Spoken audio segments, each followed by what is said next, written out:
आप देख रहे हैं यंग बर्ड्स में फ़हीम अहमद। आपको बताएं कि डॉक्टर फ़ारूक अब्दुल्ला ने अब से थोड़ी देर पहले एक प्रेस वार्ता बुलाई जिसमें उन्होंने इलेक्शंस को लेकर बात की और अपने कैंडिडेट्स का जो है नाम अनाउंस किया, जिसमें वाइस प्रेसिडेंट उमर अब्दुल्ला जो है नॉर्थ कश्मीर से अब इलेक्शन लड़ने वाले हैं और जो सेंट्रल कश्मीर है यानी कि श्रीनगर सीट जो है उस पर जो है आगा रूहुल्ला उनके कैंडिडेट होंगे। उमर अब्दुल्ला ने प्रेस वार्ता में बीजेपी पर निशाना साध के ये कहा कि बीजेपी का गढ़ जो है वो नॉर्थ कश्मीर के अंदर है और मैं एक ऐसा कैंडिडेट हूँ जो उन कैंडिडेट्स को जो दीगर पार्टीज़ के कैंडिडेट्स हैं उनको टक्कर दे सकता हूँ। इसलिए पार्टी की तरफ से जो है मुझे अनाउंस किया गया है।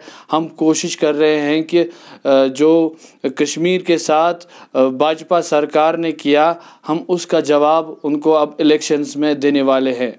मज़ीद क्या कुछ उन्होंने कहा इस प्रेस वार्ता में आप तक पहुंचाएंगे। वो प्रेस वार्ता आप सुनिए और देखिए कि क्या कुछ उमर अब्दुल्ला ने उस प्रेस वार्ता में कहा। यंग बर्ड्स के लिए Faheem Ahmad, Srinagar. This is always the problem of, on a lighter note, when journalists rely on sources for putting out breaking news.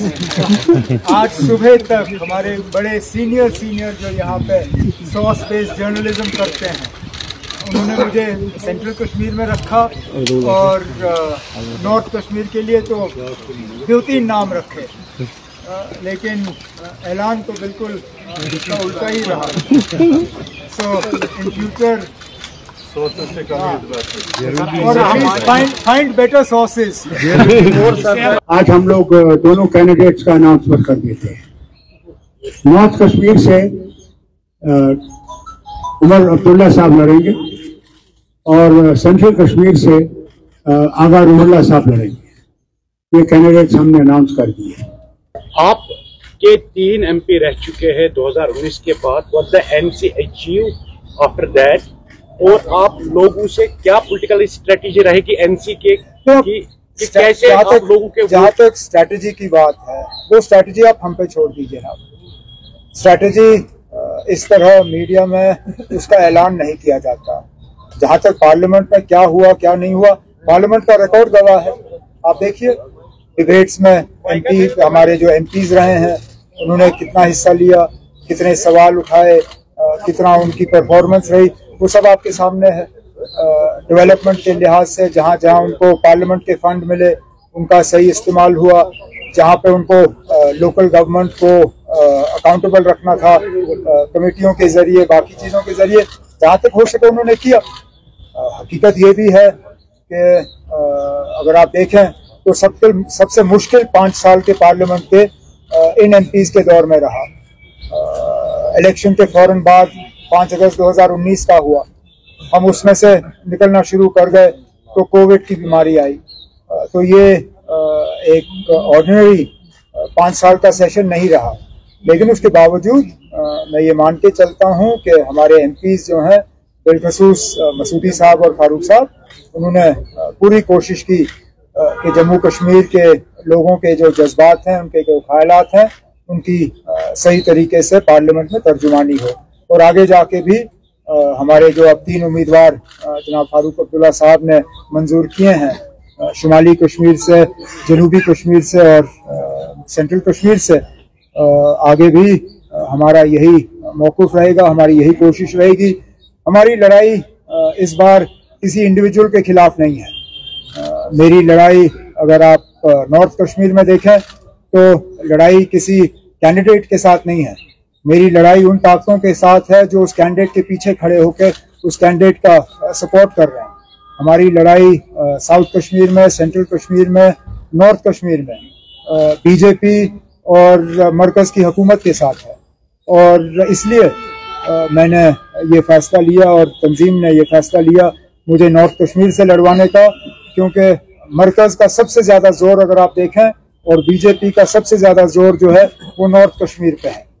और मैं चाहता हूं कि नॉर्थ कश्मीर में ही इन ताकतों को जो है शिकस्त दी जाए, और इसलिए तंजीम ने ये सही समझा कि मुझे नॉर्थ कश्मीर से इलेक्शन लड़ने पर जो है हुक्म दिया गया और आगा रूहुल्लाह साहब को सेंट्रल कश्मीर से। सर अगर बात करें, कई सारी पार्टी जो है, अब जैसा कि आपने भी कहा नॉर्थ कश्मीर में सजाद लोन को सपोर्ट करने जा रही है, क्या आप का समर्थन कांग्रेस वहां पे करेगी? आप मुझे पता नहीं आप लोगों को इस बात पे शक क्यों होता है। पिछले दिनों दिल्ली का प्रेस कॉन्फ्रेंस चली तो दिल्ली में किया तो आप लोग थे नहीं, लेकिन आपके चैनल्स, आपके रिप्रेजेंटेटिव्स तो वहां पे थे। क्या उन्होंने, कांग्रेस ने किसी तरह का शक आप मतलब वहां छोड़ा, कोई गुंजाइश रखी शक की? कांग्रेस ने सीधा कहा कि जम्मू कश्मीर लद्दाख की 6 सीटों पे 50-50 पे फैसला हुआ है। 3 सीटों पे वो हमारी मदद करेंगे और 3 सीटों पे हम उनकी मदद करेंगे। जनाब फारूक अब्दुल्ला साहब ने पहले ही जम्मू के दौरे में उधमपुर के उम्मीदवार और जम्मू के उम्मीदवार के लिए प्रोग्राम किए हैं। मैं खुद संडे को अपना प्रोग्राम शुरू कर रहा हूं और चिनाब वैली से जो है कांग्रेस के उम्मीदवार को जितवाने के लिए नेशनल कॉन्फ्रेंस के अपने साथियों को तैयार कर रहा हूं। इसी तरह कांग्रेस ने भी हमें अश्योर किया है कि चाहे वो साउथ कश्मीर पीर पंचाल की सीट हो, श्रीनगर की सीट हो या बारामूला की सीट हो, जहां जहां कांग्रेस का असर रसूख है, जहां जहां उनके वोट बैंक है, उनको नेशनल कॉन्फ्रेंस की कामयाबी के लिए जो है इस्तेमाल किया जाएगा। तो सारी पार्टी की आपका हो गया। प्राइम मिनिस्टर मोदी जम्मू में है तो उन्होंने फिर एक बार जो है परिवारवाद की बात उठाई है, फैमिली डायनेस्टी पॉलिटिक्स की बात उठाई है और ये भी कहा है कि अब काफी डेवलपमेंट जम्मू कश्मीर की तरफ आएगी, कॉर्पोरेट्स आएंगे। तो दो चीजों को आप फिर एक बार कैसे देखें? मुझे क्या देखना है इसको? कोई नई बात अगर हो तो उस पर पूछ लीजिए ना। वजीर आजम साहब आके तो यही बात करते हैं, हम उनके मतलब प्रोग्रामों का इंतजार करते हैं इस लिहाज से कि उनके मुंह से हम कुछ नया सुने। परिवारवाद तो अब 10 साल हो गए उनको ये कहते हुए, और मैंने बार बार आपसे ये कहा है, बीजेपी को परिवारवाद के खिलाफ कोई मतलब उनको कोई इससे आपत्ति नहीं है। They are not oppose to any sort of families in politics, they are oppose to those families who are oppose to the BJP. आप इस बार देखिए जो उनके मैंडेट के डिस्ट्रीब्यूशन रहे हैं, their mandate distribution almost 1/5 is to people who belong to political families. खुद BJP ने मतलब अपने ही लोगों के परिवारवादों को जो है मैंडेट दिए हैं। तो अगर बीजेपी के लिए परिवारवाद ठीक है तो उनको हमारे परिवार से क्यों इतनी आपत्ति? आपत्ति इसलिए क्योंकि हम उनकी मुखालफत करते रहे थे, करते हैं और करते आएंगे भी। मतलब बीच में एक और स्टेटमेंट आया है प्राइम मिनिस्टर की तरफ से कि वोटिंग शुरू नहीं, जम्मू कश्मीर को दोबारा स्टेटहुड भी मिलेगा और इलेक्शन भी होंगे, असेंबलीज भी होंगे। तो आप इस स्टेटमेंट को कैसे देखते? सुप्रीम कोर्ट का तो फैसला है, हमारे ऊपर कौन सा एहसान कर रहे हैं? एहसान उनके तरफ से तब होता अगर के सुप्रीम कोर्ट के फैसले से पहले उन्होंने हमें इलेक्शन दिए होते। ये तो अब उनकी मजबूरी बन गई है। सुप्रीम कोर्ट का फैसला है कि 30 सितंबर से पहले जम्मू कश्मीर में असेंबली इलेक्शन जो है वो मुकम्मल किए जाने चाहिए। और जहां तक स्टेटहुड का सवाल है, अभी तक तो हमें समझा नहीं पाए कि हमसे वो छीना क्यों गया।